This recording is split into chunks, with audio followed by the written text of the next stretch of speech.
ಇನ್ನೇನು ಹಬ್ಬಗಳು ಬರ್ತಾ ಇದೆ. ಈ ಹಬ್ಬದ ಸಮಯದಲ್ಲಿ ನಾವು ಬಂದವರಿಗೆ ಉಡಿಯನ್ನು ಕೊಡ್ತೀವಲ್ವ. ಆ ಉಡಿಯನ್ನು ಹಾಗೆ ಕೊಟ್ಟರೆ ಚೆನ್ನಾಗಿರೋದಿಲ್ಲ. ಈಗ ಬೆಲ್ಲ ಆಗಲಿ ಅಥವಾ ಸಕ್ಕರೆ ಆಗಲಿ ಬೇಳೆಕಾಳಾಗಲಿ ಏನೇ ಕೊಡಬೇಕಾದ್ರೂ ಕೂಡ ಅದನ್ನು ಹಾಗೆ ಕೊಡೋಕ್ಕಾಗಲ್ಲ. ಅದನ್ನೊಂದು ಗಿಫ್ಟ್ ಐಟಮ್ ಆಗಿ ಕೊಟ್ಟರೆ ಅವರಿಗೂ ಖುಷಿ ಆಗುತ್ತಲ್ವ.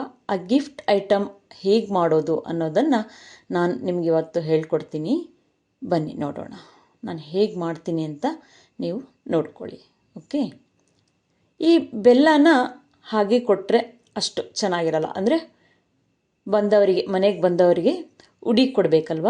ಪೂಜೆ ಮಾಡಿದಾಗ ಈಗ ಲಕ್ಷ್ಮೀ ಪೂಜೆ ಮಾಡ್ತೀವಿ ನಾವು, ವರಮಹಾಲಕ್ಷ್ಮಿ ಮಾಡ್ತೀವಿ, ಗಣೇಶ ಪೂಜೆ ಮಾಡ್ತೀವಿ. ಆವಾಗ ಬಂದವರಿಗೆ ಈ ಬೆಲ್ಲವನ್ನು ಹಾಗೆ ಕೊಟ್ಟರೆ ಚೆನ್ನಾಗಿರಲ್ಲ. ಇದನ್ನೇ ಒಂದು ಗಿಫ್ಟ್ ಐಟಮ್ ಆಗಿ ಈಗ ನಾನು ಮಾಡ್ತೀನಿ ನೋಡಿ. ಈ ಏನು ಕಾರ್ ಡೆಕೋರೇಷನ್ ಕ್ಲಾತ್ ಏನಿದೆಯಲ್ಲ, ಈ ಪಿಂಕ್ ಕ್ಲಾತ್ ಇದೆಯಲ್ಲ, ಇದು ಕಾರ್ ಡೆಕೋರೇಷನ್ ನೆಟ್ ಕ್ಲಾತ್. ಇದು ಈ ನೆಟ್ ಕ್ಲಾತನ್ನು ನಾನು ಹಾಸ್ಕೊಂಡ್ಬಿಟ್ಟು ನೀಟಾಗಿ ಹಾಸ್ಕೊಂಡು ಇದನ್ನು ಈಗ ನಾನು ಕಟ್ಟಿಂಗ್ ಮಾಡ್ಕೊಳ್ಳಿಕ್ಕೆ ಒಂದು MDF ಶೀಟ್ ತೊಗೊಂಡಿದ್ದೀನಿ. ಅಂದರೆ ಇದು ಮೆಜರ್ಮೆಂಟಿಗೆ ಅಂದ್ಬಿಟ್ಟು ನಾನು ಈ ಒಂದು MDF ಶೀಟನ್ನು ನಾನು ಅಂದರೆ ಅಂದಾಜು ನೀವು ತಟ್ಟೆನಾದರೂ ಇಟ್ಕೊಳ್ಳಿ. ಬೇಕಿದ್ರೆ ಈ ಊಟದ ತಟ್ಟೆ ಎಲ್ಲ ಬರುತ್ತಲ್ಲ ಅದನ್ನು ಬೇಕಾದರೂ ಇಟ್ಕೊಳ್ಳಿ. ಸ್ವಲ್ಪ ದೊಡ್ಡ ಪೀಸೇನೆ ಕಟ್ಟಿಂಗ್ ಮಾಡ್ಕೊಳ್ಬೇಕು, ಯಾಕೆಂದರೆ ಅದು ನಾವು ಕಟ್ಟೋವಾಗ ನೀಟಾಗಿ ಬರಬೇಕಲ್ಲ. ಸೊ ಹಾಗಾಗಿ ಅದನ್ನು ಸುತ್ತಲೂ ಈಗ ನಾನು ಒಂದು ಚಾಕ್ ಪೀಸಿಂದ ಮಾರ್ಕ್ ಹಾಕ್ಕೊಳ್ತೀನಿ. ಈ ಕೆಳಗಡೆಗೆ ನಾನು ಗ್ರೀನ್ ಕ್ಲಾತ್ ಯಾಕೆ ಹಾಸ್ಕೊಂಡಿದ್ದೀನಿ ಅಂತ ನಾನು ನೆಕ್ಸ್ಟ್ ನಿಮಗೆ ಹೇಳ್ತೀನಿ. ಈಗ ನೋಡಿ ಎಲ್ಲ ಮಾರ್ಕ್ ಹಾಕ್ಕೊಂಡಾಯಿತು. ಈಗ ಸಿಸರಿಂದ ಇದನ್ನು ಕಟ್ ಮಾಡಿ ತಕ್ಕೊಳ್ತೀನಿ. ಈ ಪೀಸ್ ಏನಿದೆಯಲ್ಲ, ಕಾರ್ ಡೆಕೋರೇಷನ್ ನೆಟ್ ಕ್ಲಾತ್ ಸುತ್ತಲೂ ರೌಂಡಾಗಿ ಕಟ್ ಮಾಡ್ಕೊಳ್ಬೇಕು.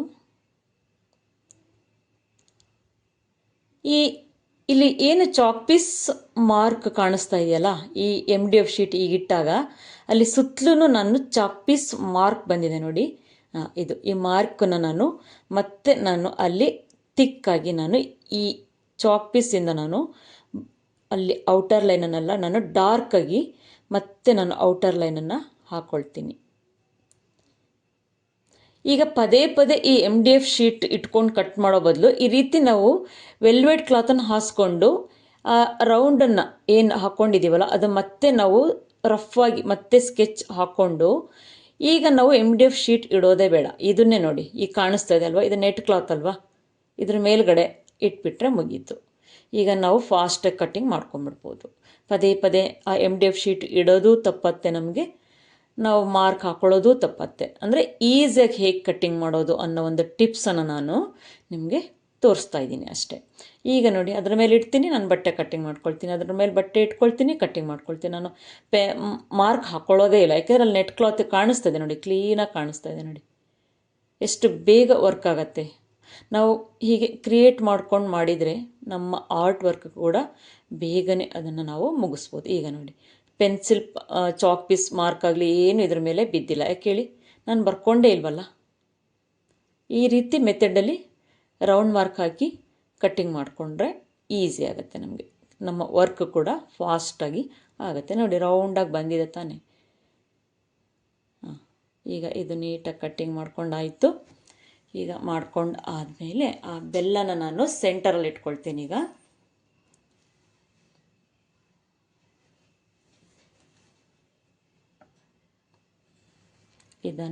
ಈ ಬೆಲ್ಲನ ನೆಟ್ ಕ್ಲಾತನ್ನು ಕ್ಲೀನಾಗಿ ಹಾಸ್ಕೊಂಡು ಸೆಂಟರಲ್ಲಿ ಇಟ್ಕೊಳ್ತೀನಿ.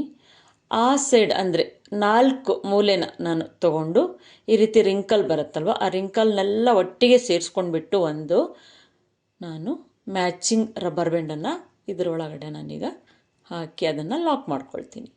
ಈಗ ನೋಡಿ ಒಂದು ಮ್ಯಾಚಿಂಗ್ ಕಲರ್ ತೊಗೋತೀನಿ ನಾನು. ಅದು ಪಿಂಕ್ ಇದೆ ಅಲ್ವಾ, ಇದು ಪಿಂಕ್ ಕಲರ್ ತೊಗೊಂಡಿದ್ದೀನಿ. ಯಾಕೆ ಪ್ರೆಸೆಂಟೇಷನ್ ನೀಟಾಗಿ ಬರಲಿ ಅಂತ ಅಷ್ಟೇ. ಈಗ ಈ ಥರ ನೀಟಾಗಿ ನಾನು ರಬ್ಬರ್ ಬ್ಯಾಂಡಿಂದ ಈ ಕ್ಲಾತನ್ನೆಲ್ಲ ಹೀಗೆ ಸ್ವಲ್ಪ ಹಾಕಿ ಟೈಟಾಗಿ ನಾನು ಎಳ್ಕೊತೀನಿ ಕ್ಲಾತನ್ನು. ಅಂದರೆ ಮತ್ತೆ ನೀಟಾಗಿ ಬರಲಿ ಅಂದ್ಬಿಟ್ಟು ಅಷ್ಟೇ ಸ್ವಲ್ಪ ಹೀಗೆ ಎಳ್ಕೊಂಡು ಸರಿ ಮಾಡ್ಕೊಳ್ತೀನಿ. ಈಗ ನೋಡಿ ಎಷ್ಟು ಚೆನ್ನಾಗಿ ಕಾಣಿಸೋದಲ್ವ, ಗಿಫ್ಟ್ ಐಟಮ್ ರೆಡಿ ಆಯಿತು. ಹಾಗೆ ಕೊಟ್ಟರೆ ಚೆನ್ನಾಗಿರಲ್ಲ ಅಲ್ವಾ? ಈ ರೀತಿ ನಾವು ಡೆಕೋರೇಷನ್ ಮಾಡಿಕೊಟ್ರೆ ತೊಗೊಂಡವ್ರಿಗೆ ಎಷ್ಟು ಖುಷಿ ಆಗುತ್ತಲ್ವ. ಈಗ ಒಂದು ಸ್ಯಾಟಿನ್ ರಿಬ್ಬನ್ನನ್ನು ನಾನು ತೊಗೊಳ್ತೀನಿ. ಅದಕ್ಕೆ ಅಪೋಸಿಟ್ ಕಲರ್ ತೊಗೊಂಡಿದ್ದೀನಿ, ನಾನು ಗ್ರೀನ್ ಕಲರ್ ತೊಗೊಂಡಿದ್ದೀನಿ. ಇದನ್ನು ಇದಕ್ಕೆ ಕಟ್ಬಿಟ್ಟು ಬೋ ಕಟ್ಬಿಟ್ರೆ ಇದು ಒಂದು ಗಿಫ್ಟ್ ಐಟಮ್ ಆಗಿ ರೆಡಿ ಆಗುತ್ತೆ. ಇದು ಕೂಡ ಕಾರ್ ಡೆಕೋರೇಷನ್ಗೆ ಬಳಸುವಂಥ ಸ್ಯಾಟಿನ್ ರಿಬ್ಬನ್ ಇದು. ಇದನ್ನು ಈ ರೀತಿ ಬೋ ಆಗಿ ಜಸ್ಟ್ ನಾಟ್ ಹಾಕಿದರೆ ಈಗ ಇದು ರೆಡಿ ಆಯಿತು ನೋಡಿ. ಸ್ವಲ್ಪ ಅಲ್ಲಲ್ಲಿ ಈ ಟೇಪ್ ಉದ್ದ ಬಂದಿದ್ದನ್ನು ಕಟ್ ಮಾಡಿ ತೆಗೆದ್ಬಿಡಬೇಕು. ಇಷ್ಟು ಉದ್ದ ಬೇಡ, ಇದನ್ನು ಸೈಡ್ ಸ್ವಲ್ಪ ಕ್ರಾಸ್ ಕಟ್ಟಿಂಗ್ ಮಾಡಿಕೊಂಡು ಅಲ್ಲೇನೆ ಮತ್ತೆ ಸ್ವಲ್ಪ ಶೇಪ್ ವಿ ಶೇಪಲ್ಲಿ ಅದನ್ನು ಕಟ್ ಮಾಡಿಬಿಟ್ರೆ ಅದೊಂದು ರೀತಿ ಬೋ ಒಂದು ರೀತಿ ನೀಟ್ ಆ್ಯಂಡ್ ಕ್ಲೀನಾಗಿ ಚೆನ್ನಾಗಿ ಕಾಣಿಸುತ್ತೆ ಅಂತ ಅಷ್ಟೇ. ಈಗ ನೋಡಿ ವಿ ಶೇಪ್ ಕಟ್ಟಿಂಗ್ ಆಯ್ತಲ್ಲ, ಟೇಪನ್ನು ಫೋಲ್ಡಿಂಗ್ ಮಾಡೋದು, ಸ್ವಲ್ಪ ಎಡ್ಜ್ ಕಟ್ ಮಾಡಿ ತೆಗೆದ್ಬಿಟ್ರೆ ಆಯಿತು, ಇಷ್ಟೇ. ಈಗ ನೋಡಿ ರೆಡಿ ಆಯಿತು. ಪೂಜೆಗೆ ಬಂದವರಿಗೆ ಕೊಡಲಿಕ್ಕೆ ಒಂದು ಬೆಲ್ಲದ ಗಿಫ್ಟ್. ಅದೇ ಥರ ನಾನೀಗ ಟಿಶ್ಯೂ ಕ್ಲಾತಲ್ಲಿ ಕೂಡ ಒಂದು ಮಾಡಿ ತೋರಿಸ್ತೀನಿ ನೋಡಿ. ಟಿಶ್ಯೂ ಕ್ಲಾತ್ ಬರುತ್ತಲ್ವ, ಈ ಟಿಶ್ಯೂ ಕ್ಲಾತಲ್ಲೂ ಕೂಡ ನಾನು, ನೀವು ಬೇಕಿದ್ರೆ ವೆಲ್ವೆಟ್ ಕ್ಲಾತಲ್ಲೂ ಮಾಡ್ಬೋದು. ಬ್ಲೌಸ್ ಪೀಸ್ಗಳಿರುತ್ತೆ, ಬೇಕಾದಷ್ಟು ಬ್ಲೌಸ್ ಪೀಸ್ಗಳನ್ನು ನೀವು ಪೂಜೆಗೆ ಹೋದವಾಗ ಉಡಿನಲ್ಲಿ ನಿಮಗೆ ಕೊಟ್ಟಿರ್ತಾರೆ. ನೀವು ಅದನ್ನು ಬೇಕಿದ್ರೆ, ಕೆಲವೊಂದೆಲ್ಲ ಶಾರ್ಟ್ ಬ್ಲೌಸ್ ಪೀಸ್ ಬಂದಿರುತ್ತೆ, ಅದು ನಮಗೆ ಯೂಸೇ ಆಗೋದಿಲ್ಲ. ಸೊ ಈ ರೀತಿ ನೀವು ಗಿಫ್ಟ್ ರ್ಯಾಪ್ ಮಾಡಿದರೆ ಅದು ಎಷ್ಟು ಏನೋ ಒಂದು ರೀತಿ ಖುಷಿ ಇರುತ್ತೆ. ಅದನ್ನು ತಗೊಳ್ಳೋರ್ಗೂ ಖುಷಿ ಇರುತ್ತೆ, ನಮಗೆ ಮಾಡಿದವ್ರಿಗೂ ಏನೋ ಒಂಥರ ಖುಷಿ ಇರುತ್ತೆ. ಒಂದು ಕ್ರಿಯೇಟಿವಿಟಿ ನಾವು ಮಾಡಿದ್ವಿ ಅಂತ ಹೇಳಿಬಿಟ್ಟು. ಅದೇ ಥರನೇ ನೋಡಿ ಟಿಶ್ಯೂ ಕ್ಲಾತ್ ರೌಂಡಾಗಿ ಕಟ್ಟಿಂಗ್ ಮಾಡಿಕೊಂಡು ಸೇಮ್ ಹಾಗೇ ಫಸ್ಟ್ ಏನು ನೋಡಿದ್ರಲ್ಲ ಅದೇ ಥರನೇ ಬೆಲ್ಲನ ಉಲ್ಟಾ ಹಾಕಿಬಿಟ್ಟು ಈ ಥರ ಕಟ್ಬಿಟ್ಟು ಇದಕ್ಕೂ ಕೂಡ ಒಂದು ರಬ್ಬರ್ ಬ್ಯಾಂಡ್ ಹಾಕಿಬಿಟ್ರೆ ಒಂದು ಗಿಫ್ಟ್ ಐಟಮ್ ರೆಡಿ. ಇದಕ್ಕೂ ಕೂಡ ಮ್ಯಾಚಿಂಗ್ ರಬ್ಬರ್ ಬ್ಯಾಂಡೇ ಹಾಕಿದ್ದೀನಿ.